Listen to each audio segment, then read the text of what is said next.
Welcome to a special episode of Impossible Trade-Offs. I'm your host, Katie Harbath. My grand plans of taking January and February a little bit quieter to kind of figure everything out were all thrown out the window when Meta made their big announcement around a bunch of changes that they're making around content moderation, the fact-checking program, bringing back politics and news, but also ending a lot of their DEI programs. And so I was talking with one of my friends and former coworkers, Mike Roglin, who helped to create the unconscious bias training at Facebook, helped do a lot of learning and development and stuff there. And this is programming that I think, and Mike believes too, is something that definitely needs to be rethought, needs to evolve, needs to pivot, but also believes that it is important. And so I wanted to have him on to talk about why that is, give a little bit more insight into nuance into exactly what these programs are and what, when done well, what they're trying to achieve. And so I wanted to do this special recording of all of that to give Mike that opportunity to share some of his thoughts around this announcement and where things are going. As you all know, if you read the newsletter, I've been writing about this a lot. I am honestly still very much processing all of it as well. This will be a long-term thing that we will continue to have conversations on and all of that. I'm doing this as a special episode because I don't know when I want to have season 4 start, if I'll do more conversations on this or not. Definitely let me know if what you want to hear, what you're curious about, the types of voices that you do want to hear around all of this. But for now, please enjoy this conversation with Mike and I. Mike, welcome to Impossible Trade-Offs. I'm excited to have you. Possible trade-offs. There will be no possible trade-offs today. No, not with the topic we're discussing. No. Before we jump in, I want you to have a chance to introduce yourself to folks to let them know who you are, the stuff you work on, all that good jazz. Sure. So obviously I know you because we worked together at Facebook for several years. I was there from 2011 to 2017, so small-ish to big. And then left Facebook in 2017 and started my own consulting company.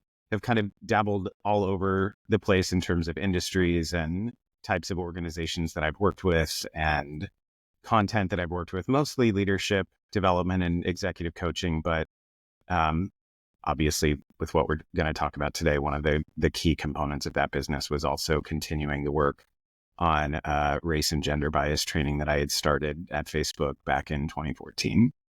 So now, you were part of a team called Learning and Development. Can you just dig in a little bit more for folks who might not be familiar? Because we're going to be talking about some of the race and gender and bias training, but there was a lot more stuff that you actually did as part of training and continuing education for folks at Facebook, of which I partaked in a lot of that.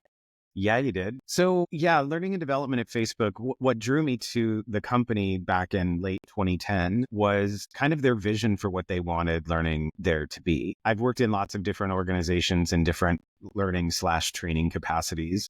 And we really differentiated learning from training in the sense that we thought of training as something that's more like job skill, right? Like I am going to be doing content moderation, and here's a list of guidelines, and here are all of the things that I do and don't do. Here are all of our policies that we do and don't enforce. Whereas learning is more, I need to learn how to be a manager or a leader, or I need to learn how to be able to respond to and manage and guide people through dealing with conflict. So we really tried to focus our team from, I think I was the third learning and development person at Facebook. And the vision from very early on was that we were going to really focus on content that helped us kind of curate and scale the culture that the company had been built on from its, very early days back in 2004 on. So we didn't really do much training. We didn't really teach people how to do the mechanics of their jobs. What we really focused on was what are some of the things that we think are the best ways to get them done here, so that the culture that, at least back then, was such a draw for people that attracted them to come work for the company, that not only was it great that brought them into the company, but then they therefore had a responsibility to help us scale it. And the best way to do that was to make sure that, we handled conflict well, we managed and led people well, we helped them understand, what are your strengths? Why are you here? What is the best of you that you have to offer the company? So we really focused on that. Yeah. And then because of that work, I got pulled into working on the unconscious bias stuff, because by the time we started doing that in late 2014, I'd been with the company 3.5 years. had built a reputation, and my team had built reputations for being really, you know, focused on cultural stuff. And we certainly saw creating an environment where we could surface and talk about and be curious about how bias was affecting us was going to be a big, important part of the culture. Yeah, and we're going to dig into that a ton more. And I also just want to mention too, because as we go into this conversation, I also got a lot out of crucial conversations because when you're working at a place like Facebook and this topic that we're going to talk about with all the changes and all of that, like we are working in an environment where people definitely don't agree. They come at it from different perspectives. And as somebody who is a Republican at Facebook and we were dealing with many of these politically fraught issues, taking that course and kind of learning about how to, that's Common and Shadow, Mike's dogs. They have to join. He's having a crucial conversation with somebody outside. He's upset. He heard my voice and he's upset that he's like, why are you talking to my dad and not me? Or no, it's more of whomever is outside that front door. We're just going to power right through it, everybody. Yeah, this absolutely. is right life. But anyways, crucial conversations, because I think that like learning and the conversation we're going to have today, and as people are listening to, because I have listeners that come from all different sorts of perspectives, is really learning about, it's not about necessarily needing to change your own mind, but really understanding where others are coming from when they are expressing where they're coming from and trying to find the right path forward, because there's never like a super clear path. It's more of one of like, how do you go and talk to people about those tough issues rather than just like sweeping it underneath the rug, right? Yeah. And I love that you mentioned that, because of all of the conversations that meet the kind of crucial criteria, and let this be a commercial for anybody that's watching or listening to this, that if you have not read that book, or if you have access to that class in your company and you have not taken it, run, don't walk. What I found after leaving Facebook, and I continued doing work in this space, I had taken for granted how much and how important that crucial conversations culture was. Me too. Important it was, because as soon as I started working with organizations that didn't have that framework, it was kind of an, oh shit, like this is the hardest type of conversation to start with. So if you don't have that infrastructure in place in your company, this is going to be infinitely harder than it already is. And it is hard even if you do have it. So I know we're going to jump into this in more detail, but that's one of the things I've been thinking about is how many of these organizations that are bailing out of doing anything related to DEI, they're not doing it because it's not important work or that it doesn't need to be done anymore. I think a lot of it is they don't have that infrastructure in place where they can handle conflict at all, let alone handling conflict. Like you said, this is one of the most fraught topics that has ever existed in the world, let alone in corporate America inside the world or in companies around the world. So if they don't have that infrastructure, it's really hard to do this successfully. So let's talk about why I wanted to have you on the podcast on this special episode, because last week our former employer dumped a huge number of announcements about how it is changing, how it handles not just content at the company, but training at the company, learning and development and all of that. So as a recap for folks that may not have seen all of the changes, so starting, and I think it was like January 2nd, Mark first announced that my old boss, Joel Kaplan, was going to become the head of global affairs and Nick Clegg was leaving. Then on Monday, they announced that UFC head Dana White and 2 other people were going to be joining the board.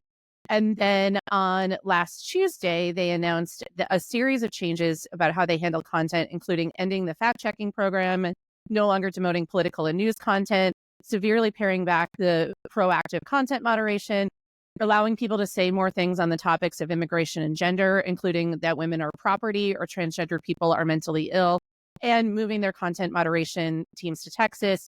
And then later that week, they announced they were also ending their DEI and other civil rights programs. And then to top it all off, because Meta never does anything in small increments, Mark goes on Joe Rogan for 3 hours to talk about these changes, where the part that particularly rankled me was the fact that he said we need more masculine energy and aggressiveness in corporations, and particularly at Meta, which has also like caused a lot of people to have a lot of anguish and feelings and all that around the announcement. Before we dig into specifically more into the DEI stuff, what did you make of the announcement, Mike? It's like 2025 has been the longest decade to work in And tech. we're not even halfway through It's January. like, Like, what's the date today? It's the 13th of January, and it's already been a year. I'm still kind of thinking through. Like you, I have talked yeah, to we're still the processing it, right? Like, it's honestly, so much. it's so much, and I've probably talked to 40 or 50 also former colleagues, a couple that are still there who, I'm not going to obviously name any names, but they are deeply, deeply upset, not just about, what's been happening, but for those of us who did join the company because of the culture and then worked doggedly like that, I don't remember anything from that 7 years of my life because it was so wonderfully intense to work there. And the number of There's a people, reason we had a poster that said every day feels like a week. every Like, day's a week. Now it's every week feels like a decade. yeah. Um, but it feels like just a gut punch. Like, this is not the company that you or I joined. And it goes beyond, like, I was thinking when you sent me some of the things that you wanted to talk about today, talking about being Democrats versus Republicans. Like, in fairness and full disclosure, and again, not going to name names, but I can think of all of the people that I worked with at Facebook, I could probably name like 80% of the Republicans that worked there from memory, at least when I joined. It would like y'all were in a pretty small minority, but nobody cared back then. Like, this was what, 14 years ago when I joined. Yeah, we had differences, but we also had the tools to surface them, to talk Although, them. in fairness, when Ted Elliott joined in 2010, so I think that was before your time and my time, there was a little bit of people conflict around that because he was sort of the first known Republican who joined as general counsel. He had come from the Bush administration, all of that. But I agree with you that after that, when I joined, what people definitely knew I was Republican and all of that, but it didn't become more of an issue until I would say after Trump won and in 2016. Yeah. Yeah, so I think my reaction is really heavily tinted by that's not the company that I gave 7 years of my life to. These are, some of the people that have been involved in this decision making are not showing up as the versions of those people that I knew and worked with closely for years. So I think the best kind of way to describe it is I'm still kind of shell shocked by it and just like, we've been living kind of an upside down world for the better part of a decade. Who is it? Nicole Wallace calls it like Earth 1 and Earth 2. And I feel like we've fully jumped into Earth 2 and these announcements and these changes and kind of how the company is doing lots of things philosophically and practically just leaves me feeling like the company that I work for is still somehow spinning in Earth 1, and now it's an Earth 2 company. Yeah. Well, what I struggle with is there are definitely things that they are making changes to that I think needed to be rethought. I think they needed to be,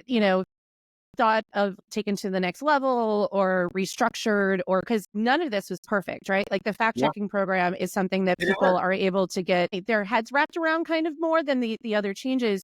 But there were a lot of challenges with that program. And so it's like holding two truths, which is that fact checkers have a very important role to play in our society and our information environment, but the program and how they can't operate at the scale and speed at which these platforms operate. That program alone was not saving the world by any stretch of the imagination, but the way in which it was also, I think I'm having a hard time separating how they announced it and how they're going about it versus we don't know. There's a lot of devil in the details about how they're going to enforce this.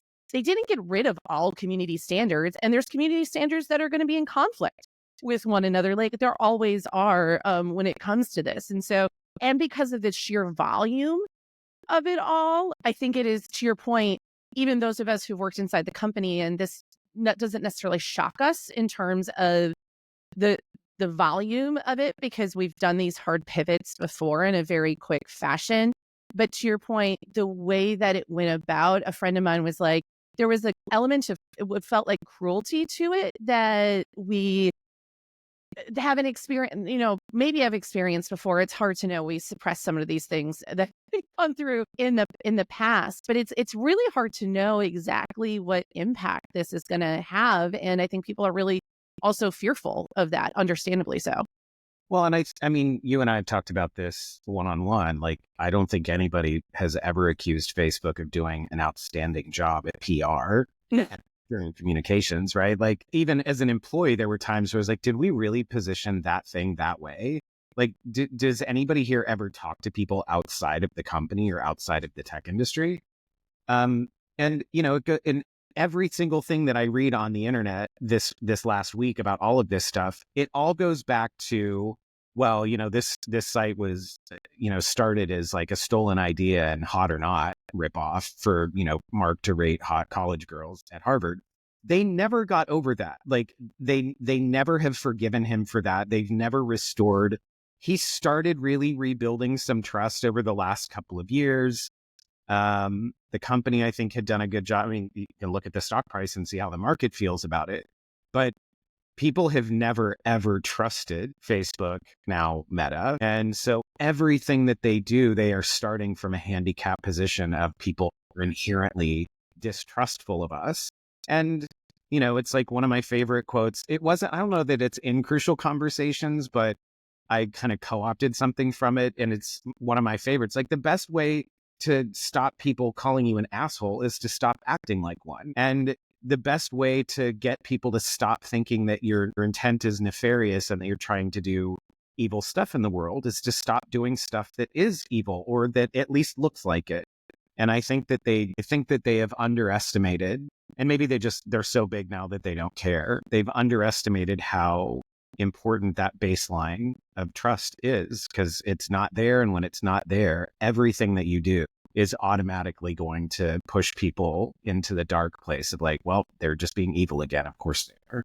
Well, and this is what I struggle with. Again, like I joke I'm a Republican with a pharmaceutical level disclaimer underneath it of what kind of Republican I am, because you have to there's so many, because like people want to put you in a box, right? They're like, oh, if you're a Republican, you're a MAGA Republican. I'm like, no, I'm not.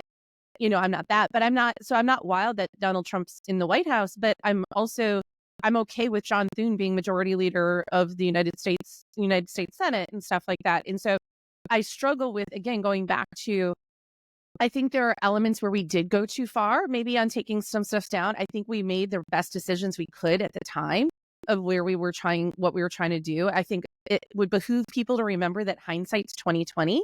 And again, not be looking at all this and being like, oh, all this stuff that Facebook had in place was fantastic and we should have kept it. Because that's sure as heck not what y'all were telling us when we were introducing it and it was going through with all of that. But again, also just the fact that this is being done right before the inauguration and coming in, like, I think to our point, there would have been ways of sort of going about this that I think would have potentially made people, we were always going to come from, sorry, Mike and I are both going to interchange, like continue calling it we, because even though we've been out of the company for a long time, it's sort of, you can try, it's like Hotel California. You can try to check out, but you're never going to leave around all of this. And I think that it's hard when I've noticed that Mark has made these big changes after each election starting in 2016. It's also hard for folks because they're sort of like, what's at the core? Like, what's the core value that the company is trying to live by when trying to do this and navigating all these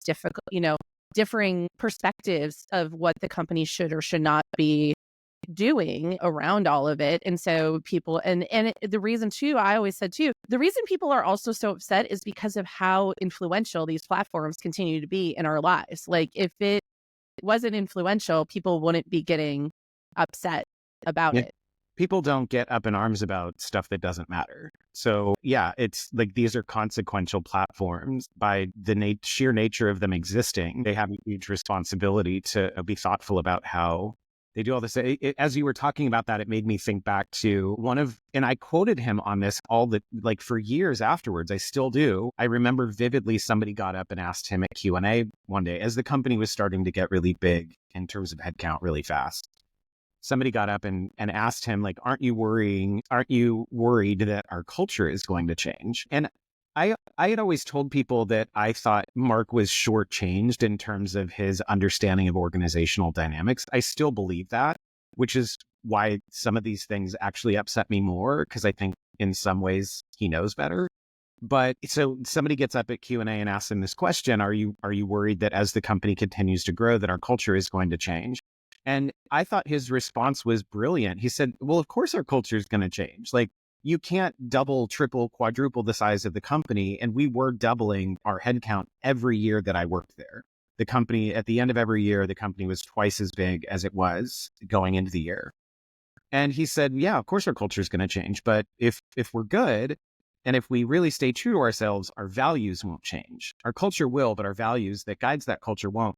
And the thing that keeps coming up for me as I think about all of these changes is your values changed. Like, you don't value the same things today that you did back then, because if you did, you wouldn't be making these changes. So yeah, it's just, there's so many layers to this, which is why I think people like you and me are going to be noodling on kind of the what mean for a while. Well, and I've been thinking about this too. I also think people's reaction to this is bigger than Meta. I think it is looking at, right, again, the fact that Trump administration's about to be ushered in, what this means for our world overall. I think that, the thought after 2016 that we could somehow control misinformation was probably a little bit of a fool's errand from the beginning. I think that isn't to say that there aren't things we should keep trying to figure out, like, what to do. But it's not like the answer was clearly, oh, this is what you must do, and there was a silver bullet to it, right? There was no playbook. We were literally trying to figure it out, and we continue to as we go along. But also, I worry that we're looking at this through the lens of how things used to be and not with where they're going with AI. And I think that's an important thing too. And so people are just looking at, oh my God, the world's going to look so different in 3 years. What does this mean?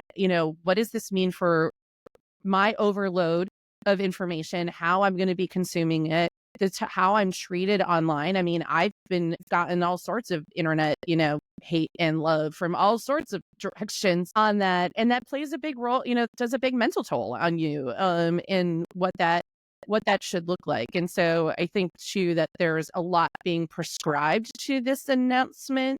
That is, a lot of it is because Facebook's influential, but I think it's also kind of the world writ large and people processing. Yeah. And the recognition that, had Harris Walz won the White House, the likelihood is that we wouldn't be seeing these types of changes. No, but if Hillary had won in 2016, we also wouldn't be. Like, I think, you mentioned that, Mark starting with a trust deficit from even just starting Facebook, based off hot or not. I would also say people haven't gotten over the fact that Trump won in 2016. And they're looking through a lot of this through that. Like, they haven't gotten over that. But that's the thing, when you know that that's the environment that you're operating in, which again is just culture. Like, how are people thinking? How are people feeling? How are people getting things done? It really was like, oh, is that a fire? Here's some gasoline. Despite, a lot of the stuff that people have distrusted the company for over the years, having been on the inside and, knowing that, like, okay, I know that you have a predisposition to distrust the company, but you're barking up the wrong tree. Like, when people would post things like those stupid notices on their walls, like, I hereby tell Facebook they can't use, like, but they believed that they should do that stuff because they didn't trust the company. It was easy on our end to be like, meet a lawyer, like, learn how terms of service work. But that stuff was kind of easy to kind of just roll your eyes at and ignore. This stuff, I keep thinking about what it must feel like to be an employee on the inside right now. And, we also had the luxury of it, especially in the earlier years. Maybe it was less so as the company got really big. We also had very healthy, robust, uncensored debate online on Facebook internally. And my understanding is that is much less prevalent now, which, how could it be? I mean, when you've got 70,000+ people in company-wide groups, there's no way that you can have a civil, understandable conversation at that type of scale. So their challenges internally are also insanely greater than they were. So yeah, it's well, all. And you have a workforce that, if you read the New York Times story about the inside of this decision, it makes I understand why they kept it super small, because it would have leaked immediately, like, if it had gotten, like, broader, right? Yeah. And so you also have an employee base that is also processing the news and being told, go figure this out. Go figure out how to, like, make this happen. While at the same time bringing more masculine energy. Yes, more masculine and aggressive energy. If you have to say that. I it's so like I again, as a woman who goes hunting and I don't fight or anything like that. I mean, at least not physically, around all of that. And I find myself to be, it's been, I mean, this is not the topic. This is a topic for a future podcast, but the number of women who have left leadership roles, not just at Facebook, but at many companies around Silicon Valley is actually quite disheartening to see, and to see where that culture has been going as part of that, and what that means for, I was already at a deficit because I wasn't an engineer. I didn't have a technical background. I was a policy person. But then being a Republican, although that's a little different now in Silicon Valley, and then also being female, just brought a lot of challenges to like engaging in that sort of environment. And you eventually also hit a ceiling of like how much you can do at a company like that. Well, and that's an interesting, I don't know if you intended that to be a segue, but that's one of the interesting things where there's the through line between what we're talking about with regards to content moderation and the company and how they're making decisions and DEI. Because Yes. I mean, what you're describing, when I teach that content, we talk about what is it like to be in a majority group? What is it like to be in a non-majority group? And what you just described is how many different bits of intersectionality exist when you ask that question, are you in a majority or a non-majority group? You could say, well, yeah, I'm white, so that probably puts me in a majority group in most companies in the US. But I'm a woman, I'm a Republican, like I go hunting, like there's all kinds of different things that define in this group of people, whether it's the whole company or the team that you work on, am I in the majority or am I in the non-majority? And the irony is that by getting rid of programming that surfaces those types of conversations, it makes the company less hospitable to you. It makes the company less hospitable to me. And on the surface, you would think like, but we're both white. Like, isn't that what matters now? And it's like, no, that's what people are easily triggered by and get all up in arms over, because race is probably the biggest and easiest way to spot majority and non-majority group status. But there's so many layers to it. And by getting rid of our ability to talk about that and how it affects us and how it affects our experiences, everybody loses. It's not just people that maybe some people want to stick it to. It's everybody is diminished when you take away the opportunity to have those types of conversations at work.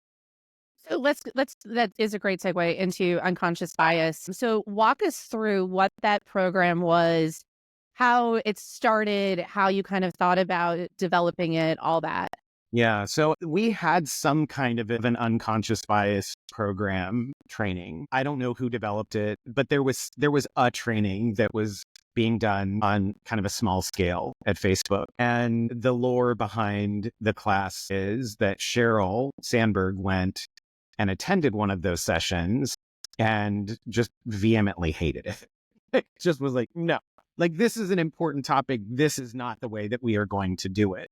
And I think her mindset when she was coming out of that program was it didn't actually force us to have any difficult conversations about anything. So to tie back to crucial conversations, that was actually one of the first things that Sheryl and I kind of bonded over after I joined the company. I was like, she is an executive that really cares about transparency and surfacing the stuff that's hard to talk about, and how important being able to surface and manage through conflict is important in an organization that is growing like ours. So it was because of that foundation, and because I was kind of the face of that program internally at the company, I think it was maybe late summer, early fall 2014. Lori, who is the outgoing head of people at Facebook or Meta, and Janelle, who is the author of that memo, which we'll probably talk about later, and is the new incoming person that's in charge of people at Facebook. They called me from a conference room somewhere and were like, hey, Sheryl went to the bias training that we're doing and she didn't like it. She wants to like start from scratch and she needs somebody that does learning and development, and you're our guy. So will you help her with it? And of course you say yes to that. But I didn't have any expertise in bias per se. I mean, I'd been really involved in helping run and scale some of the employee resource groups at Facebook. Again, I had kind of a reputation for being the crucial conversations guy. Anytime there was kind of a big conflict internally, I would get tagged in a group post, or I would get an email from somebody like, hey, can you jump in and help out here? So it just kind of made sense that I would work on it. And she and I built that class together. I spent many hours in her conference room with her researchers that had helped her with some of the research in her book. Lean In were involved. And we basically, if you can think all the way back to 2014, unconscious bias was not a term in the zeitgeist. Like, nobody knew what it was. When I would tell people what I was working on, they're like, how can you have bias that is like when you're sleeping? What does that mean? So Yeah. nobody knew what it meant. And so our initial remit was, we need to build a class that actually helps people understand, A, that this is a thing, B, that it's a thing that specifically is causing us to produce results that we don't want with regards to underrepresented groups, especially women, especially people of color. And we need to actually bring that to the surface so that we can talk about it. So the original version of the class, and we piloted it, Cheryl and I taught it together. The first session that we did after that pilot was for Mark and all of his direct reports. Cheryl and I taught that class together. And the point of it was just to start that conversation. Like, this is a thing. Here's a bunch of research that proves it. Here's what we're seeing in terms of how it's manifesting here at the time Facebook. We need to build the skill to be able to surface some of this stuff so that we can deal with it when it happens. And we had Cheryl make a video, because obviously she wasn't going to co-teach every class that we ended up doing, the hundreds that followed. But we had her make a video where she kind of, set the stage for why are we doing this training. And when I read Janelle's memo that was sent out to the company, basically saying, here's why we're getting rid of all of our DEI programs. Here are all of the justifications why we don't think we need to do them anymore. A, the word politics was completely missing, which completely undermined its veracity, in my opinion. And all of the things that they said, this is why we don't need the program, is 10 years ago, all of the reasons why Cheryl said we do need the program. So it was meant to help us just acknowledge that it exists, surface it so that we could talk about it, and then get people to, instead of directing their energy and their vitriol at each other about bias, that we would redirect that energy towards the problem, and that we would find solutions to problems that, created an environment that wasn't inclusive, that didn't produce the results that we wanted. Because ultimately, again, to go back to that Cheryl video, what she ended with is, our goal is that we want the company to reflect the diversity of the world that we are trying to connect, and it doesn't.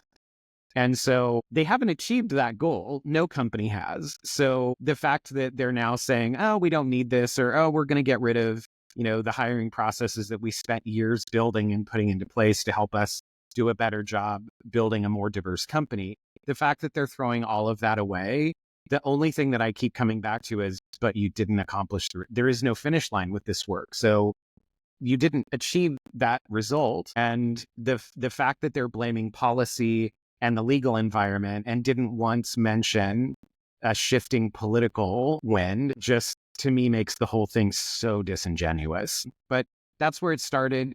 We taught the program to thousands of people. I just posted something on my own Instagram and Threads. It was a picture of me with a group of a couple hundred people from our New York office from one of the sessions that I did back in 2015.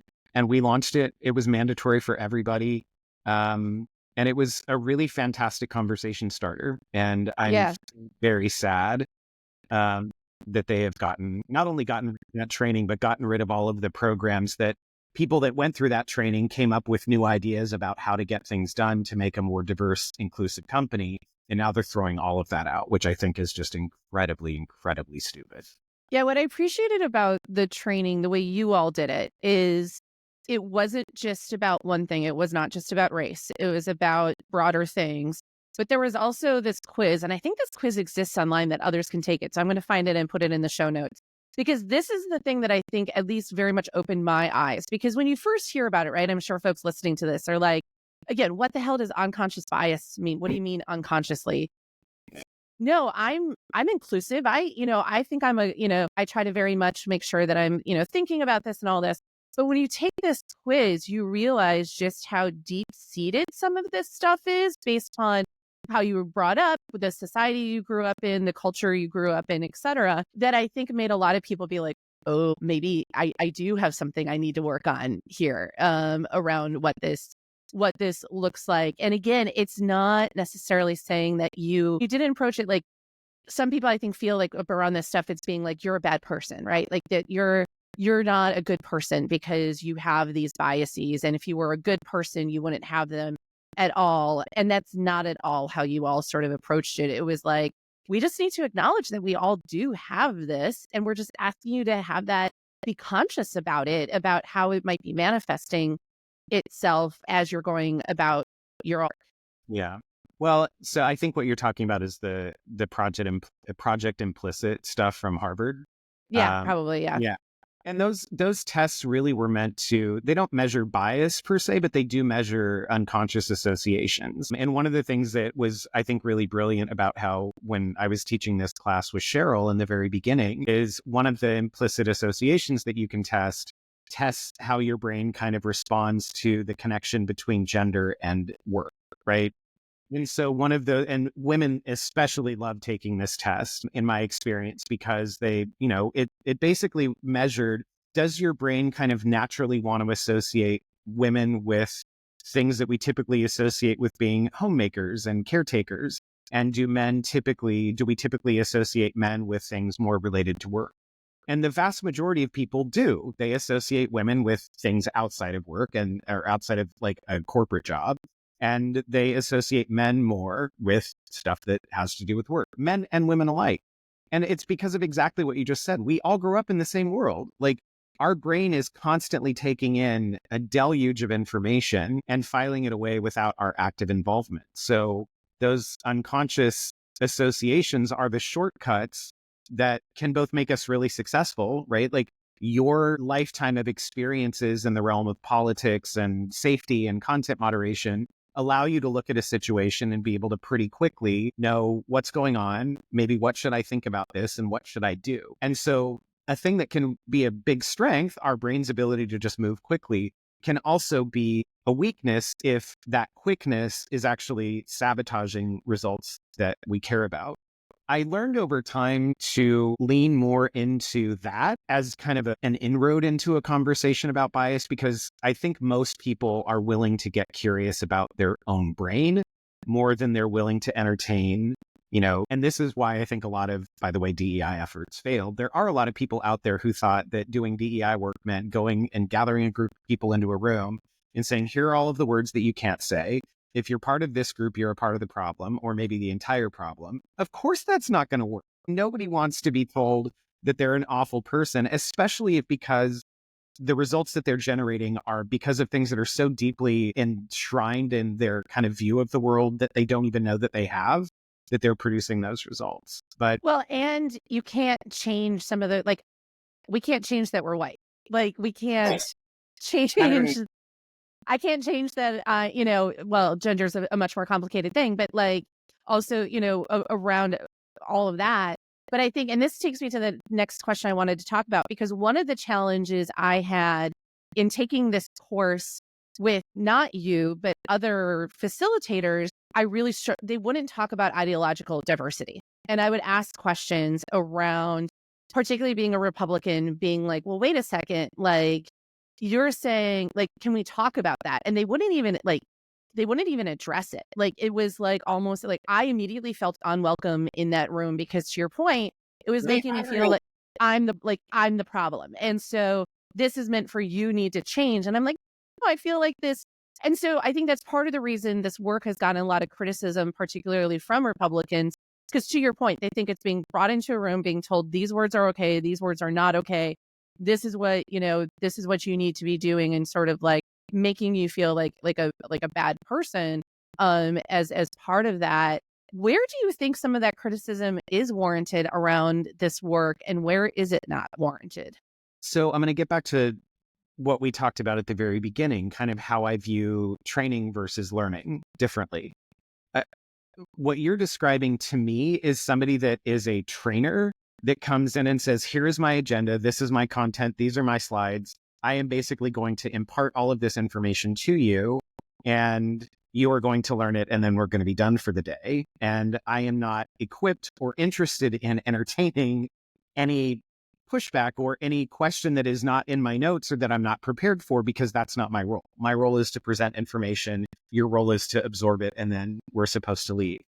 I think a lot of organizations took that approach as though they were teaching you how to, like, write an insurance policy, or they were teaching you how to, if you're a bank teller, how to cash a check. Like, this is not that type of content. And I think organizations that put trainers in the position of doing this work versus experienced, knowledgeable facilitators who had crucial conversations type training, who were comfortable saying, like, all right, the energy in the room is not really focused on race and gender because somebody has brought up something like a political point of view that's captured the energy in the room. And an experienced facilitator will say, all right, this is where the energy is. I need to very quickly on the fly determine, how can I entertain this question, which is a valid question, and still drive the same points home? Because, like I said, it doesn't matter. I think we're so easily triggered by things like race and gender, which are obviously hugely important issues that we have to work through. But we are complicated, complex individuals, every single one of us.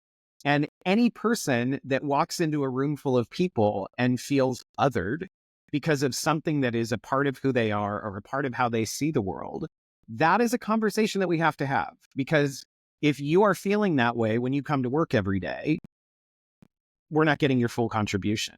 And the whole point of the program that I taught, again, it pivoted away from, here's a bunch of research that shows that race and gender bias exists. I think that most people understand that now.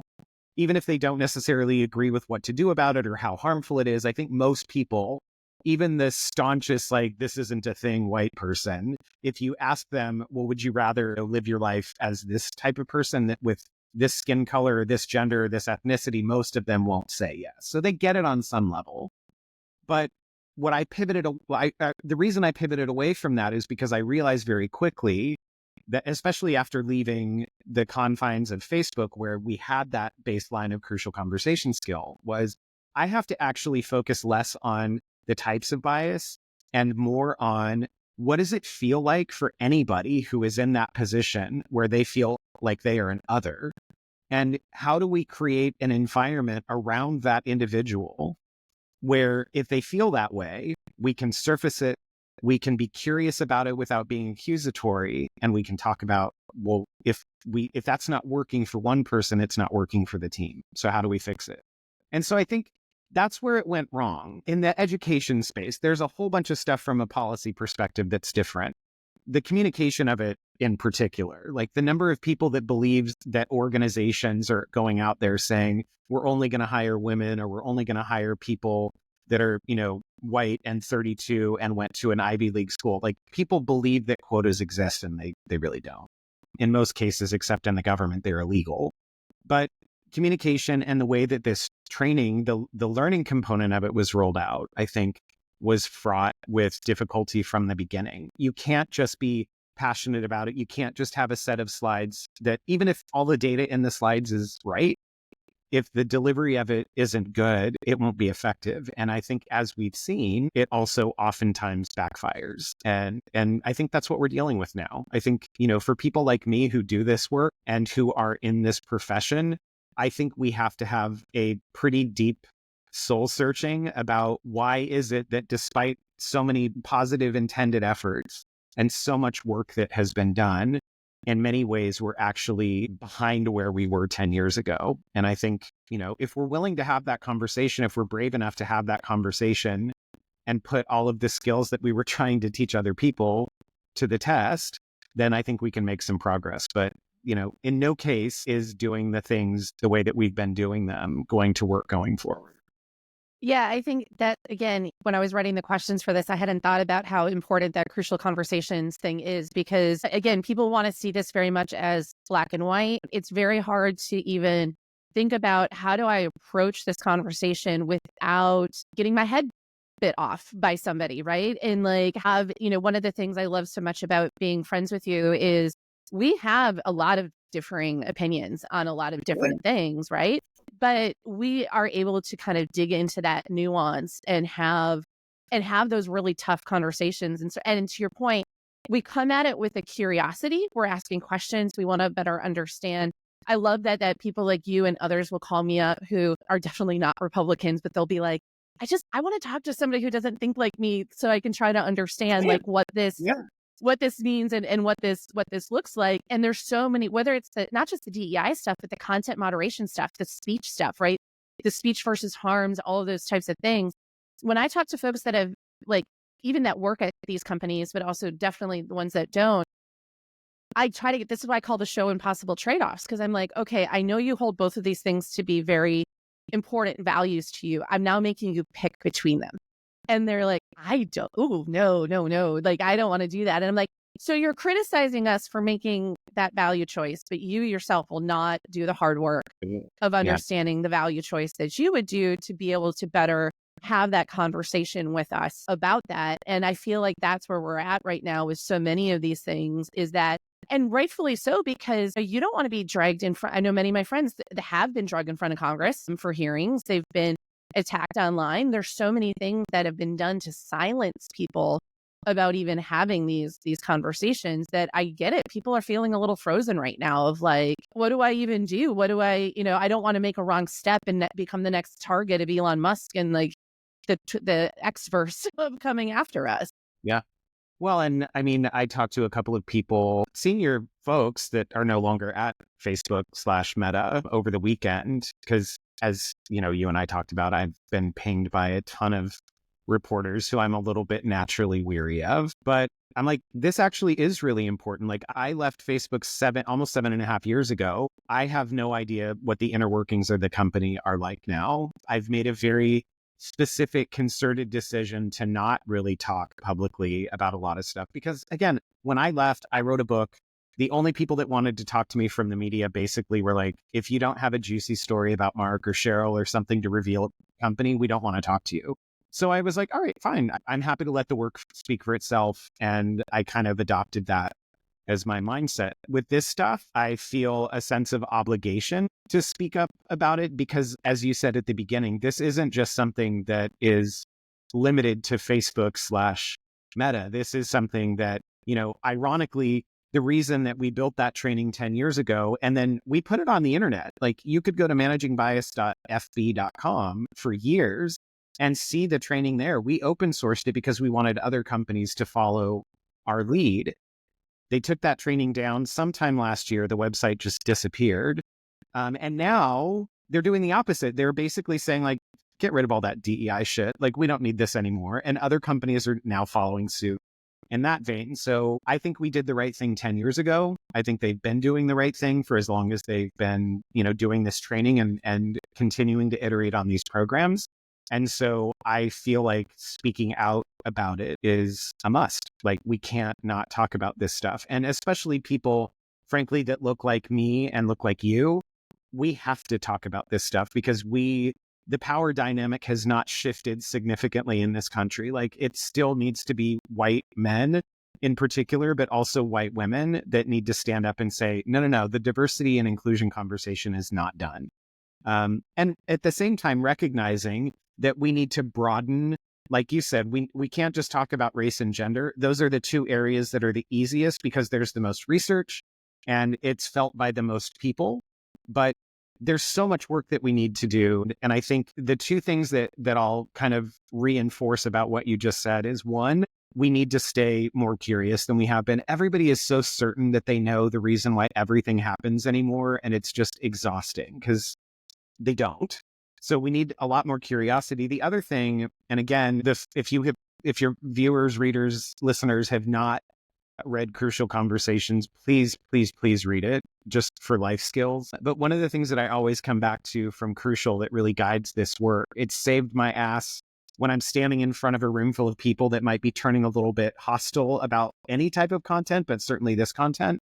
There is a question in that book that always gets me back on track. And that question is, what do I really want? And if what we really want is to create inclusive organizations, if what we really want is to get back to the environment that you and I are talking about, where people that disagree, whether it's on small stuff or big stuff, we want to get back to the environment where people can talk about those disagreements, can still respect each other, can vehemently disagree, but also be insanely respectful of each other's point of view, then there is more work to do. And we are nowhere near either one of those realities anymore. And so to me, this work is actually more important. We have to do it differently, but the work to me now is more important than Yeah.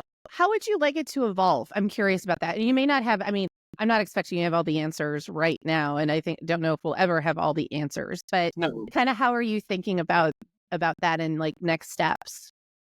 I mean, from an education perspective, it's, are we addressing symptoms or are we addressing the root cause? I don't think that the way that we've gone about this type of education has addressed the root cause. And I think if you don't have an environment where people can be civil in their disagreements, if you don't have an environment where people are curious and open to hearing something that kind of disagrees with their worldview or challenges their assumptions or challenges. One of the things that I hate that people on the left say is like, I'm speaking my truth. You don't have a truth. Like there's the truth. You might have an opinion. You might have an opinion. I might have an opinion. There's really generally one truth, but we have to get back to, curiosity and mutual respect. And so I think for organizations that are trying to continue doing this work, if they want any chance of being successful, they're going to have to get underneath not just all of the things that can get in the way of achieving diverse and inclusive organizations, but building those skills. How do we actually create environments where people can talk about things that are hard to talk about and not want to rip each other's hair out in the process? There's a reason why that book has sold, 5-6 million copies. It's probably the most popular corporate training class I've ever taught or experienced. And it's sad to me that we have gotten further away from the content of that book and of that training program, the more that we've gotten into doing DEI work. But we have to be able to talk to each other, and we have to be able to disagree and not have it be a nuclear fallout. And last question, what advice would you be giving to folks right now who are maybe working in this space or trust and safety, or maybe just overall disheartened by sort of what they're seeing? Do you have any words of encouragement or thoughts for them? I think, like I said, the need for this work and for people who do this work well did not go away. The fact that companies like Meta and others that are following Meta's lead making these decisions, I think they're short-term decisions that are going to have long-term consequences. The work is not going to go away. The need for the work is not going to go away. But I come back to that question a lot. Like, what do I really want? And in this moment, the thing that I want more than anything is for people to just breathe. Like, take a beat. I hate when people, I love and hate most of the stuff that comes out of the internet era in terms of language. But the number of people that'll be like, just go touch grass. Like, hey, this is why I'm my panic responsibly line. That's yeah, gotta keep to absolutely. Like, I'm going to co-opt a Steve Jobs quote that also has been really helpful guidance for me over the course of my career. He did a commencement address at Stanford years ago, before he passed away. And he said, I think he was talking about envy. And he said, envy is a powerful motivator, but a weak navigator. I actually feel that way about all emotions in terms of how they drive decision-making, right? Like, I used to tell people, when I would be teaching in other areas like emotional intelligence, being able to understand how your emotions are driving your decision-making is one of the most important things that you can master. And it's not just when you're pissed or frustrated or upset or disappointed, as I think a lot of people are about lots of things these days, but also when you're excited, when you're enthusiastic, when you're giddy. Ask anybody that's ever bought a timeshare if they've ever made a horrible decision when they were extremely happy. It's not just about, understanding how negative emotions affect you, but how positive emotions affect you. All of our emotions are really powerful motivators, but they can also be incredibly difficult, problematic navigators. So part of what books like Crucial Conversations, classes like Crucial Conversations. There's some great work from an organization called the Conscious Leadership Group. I think it's just conscious.is is their website.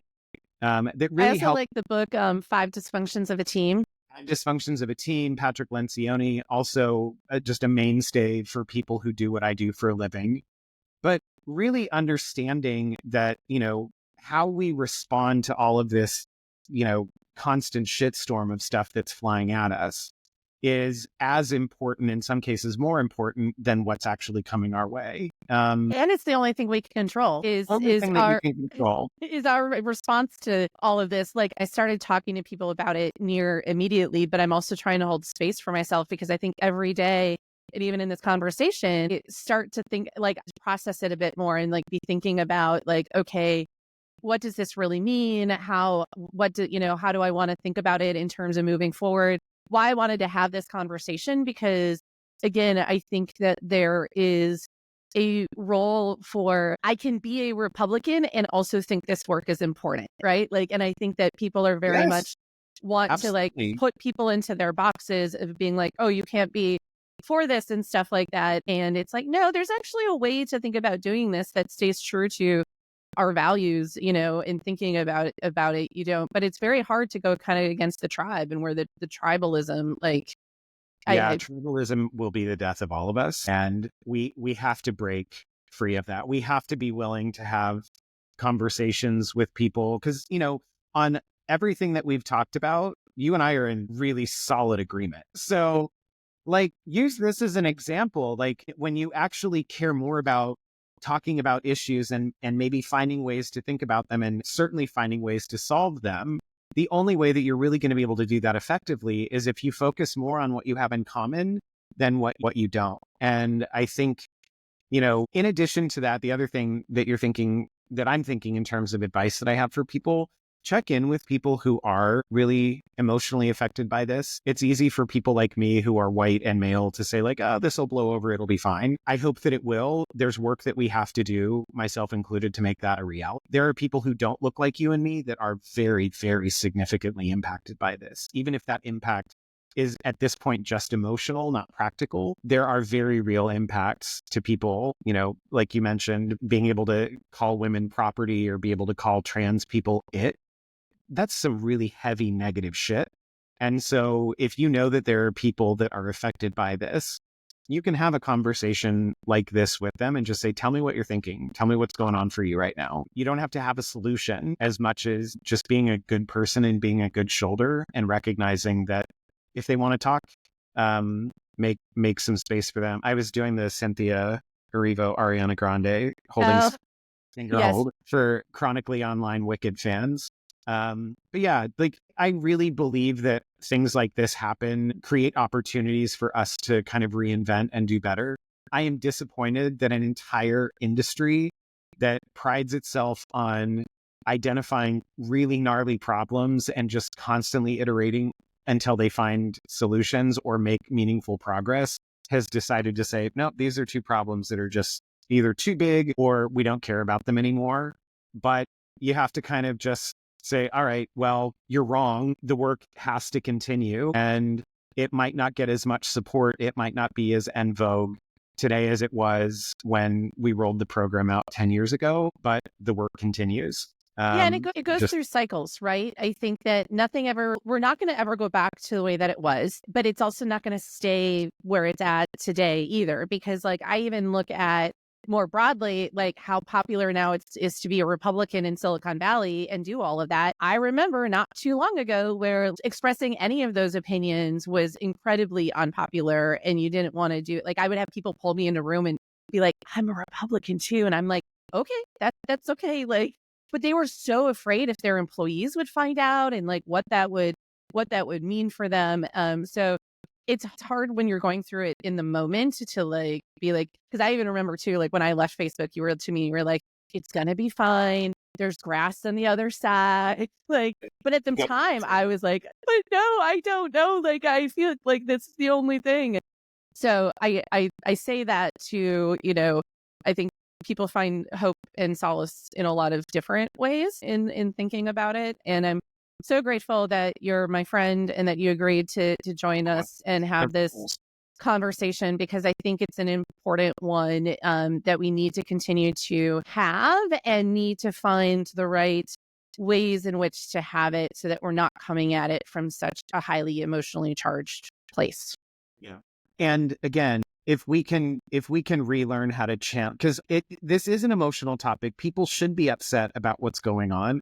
People should be angry and frustrated when things like this kind of get forced upon them from on high, and they're left to like sit there figuring out like, how are we going to deal with this? Emotions are natural. It's not to not have them. It is, when I'm having them and you're having them, can we direct that emotional energy at the problem instead of at each other? And that, I think, is a huge part of the way forward.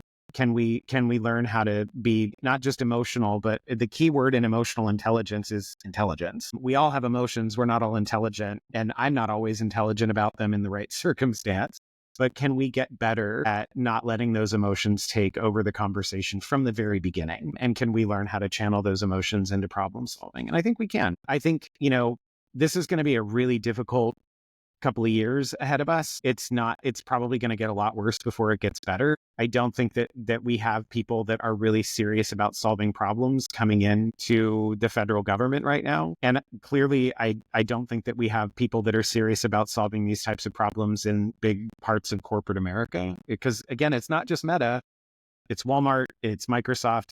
Go Costco. Thank you, Costco, for actually standing up and saying, nope, you're not going to get us to get rid of our DEI. But let's focus on like, well, why is Costco standing their ground? Why is Apple apparently standing their ground? What is it that they're seeing about this environment, this landscape, that they're seeing differently? And let's focus on how do we actually expand that? Because there's nothing that anybody's going to be able to do in the near future to convince Walmart or Meta or Microsoft, like, hey, you guys are doing the wrong thing. Kind of like what we got into earlier about, you can't just bring people into a room and tell them all the ways that they're fucking up.